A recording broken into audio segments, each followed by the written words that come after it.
Hi, Jeremy Morris with Vizrt here at InfoComm 2026. You've seen everything else on the Vizrt booth, all the cool toys, but TriCaster is still one of the premier flagship products that we have to offer.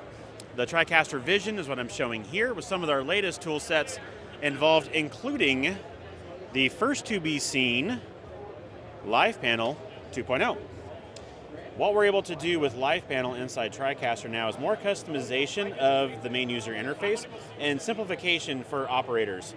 So conditional aspects, more programming-based language type things to basically make end users' lives far more easier to run the TriCaster than in before, which gives a lot of flexibility to operators, as well as end users who aren't fully trained up in everything the TriCaster is capable of. We can simplify the user interface in a way that makes sense to them at that given moment. We still have all the horsepower of the TriCaster behind it, so if you want to be the power user and switch the show, you still can, but you give a lot of flexibility now to the operation.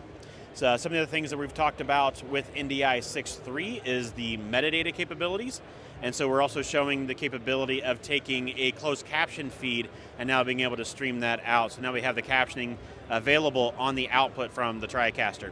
So a few other things that we're showing off here as well. That's the primary thing inside TriCaster Vizion that we're dealing with this year. So again, see more at Vizrt.com.